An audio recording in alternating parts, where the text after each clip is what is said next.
हरे कृष्ण। श्रीमद्भगवद्गीता श्लोक 44।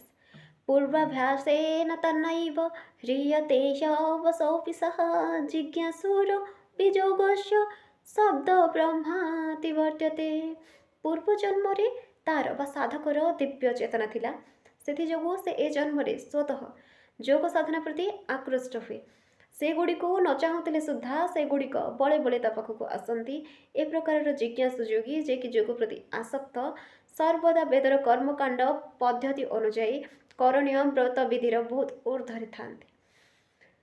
ଯେଉଁମାନେ ଉଚ୍ଚତର ଯୋଗୀ, ସେମାନେ ବେଦର କର୍ମକାଣ୍ଡରେ ଦିଆଯାଇଥିବା ବ୍ରତ ବିଧି ବିଧାନ ପ୍ରତି ଆକୃଷ୍ଟ ହୁଅନ୍ତି ନାହିଁ, କିନ୍ତୁ ସ୍ୱତଃ ସର୍ବୋଚ୍ଚ ଯୋଗ ପଦ୍ଧତି ଅର୍ଥାତ୍ କୃଷ୍ଣ ଚେତନାର ମାର୍ଗ ପ୍ରତି ଆକୃଷ୍ଟ ହୁଅନ୍ତି, କାରଣ ଏହା ସେମାନଙ୍କୁ କୃଷ୍ଣ ଚେତନାକୁ ଲାଭ କରିବା ଦିଗରେ ସାହାଯ୍ୟ କରେ।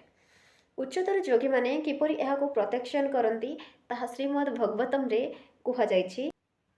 ଅହୋ ବତ ସୋପଚୋତ ଗରିୟାନ୍ ଯଜ୍ଜିହ୍ୱାଗ୍ରେ ବର୍ତ୍ୟତେ ନାମ ତୁଭ୍ୟଂ ते पुस्तपस्ते जुहुः सस्नुरार्चा ब्रह्माणो चूर्णाम गृह्णन्ति जेते।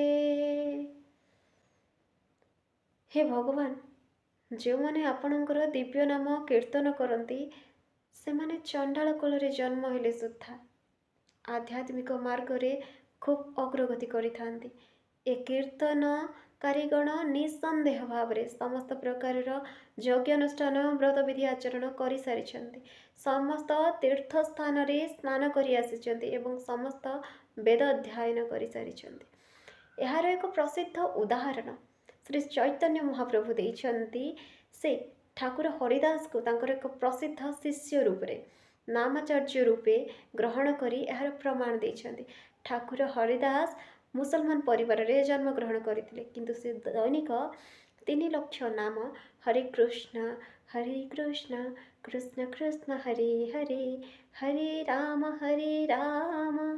ରାମ ରାମ ହରେ ହରେ ଜପ କରୁଥିଲେ।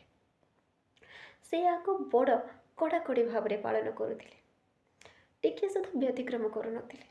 ସେ ସତତଃ ଭଗବାନଙ୍କର ଦିବ୍ୟ ନାମ କୀର୍ତ୍ତନ କରୁଥିବାର ସୂଚିତ ହେଉଛି ଯେ ପୂର୍ବ ଜନ୍ମରେ ଶବ୍ଦ ବ୍ରହ୍ମ ନାମରେ କଥିତ ବେଦରେ ବର୍ଣ୍ଣିତ ସମସ୍ତ ବ୍ରତ ବିଧି ବିଧାନ ପାଳନ କରିସାରିଛନ୍ତି। ତାହା ନ ହେଇଥିଲେ ଅର୍ଥାତ୍ ବ୍ୟକ୍ତି ବିଶୁଦ୍ଧ ହେଇନଥିଲେ ସେ କଦାପି କୃଷ୍ଣ ଚେତନାର ମାର୍ଗ ଗ୍ରହଣ କରିପାରିବ ନାହିଁ କିମ୍ବା ହରେ କୃଷ୍ଣ ମନ୍ତ୍ରର ଉଚ୍ଚାରଣ ବା ଦିବ୍ୟ ନାମ ସଂକୀର୍ତ୍ତନରେ ରତ ହେଇପାରିବ ନାହିଁ। हरे कृष्ण। जय श्री राम।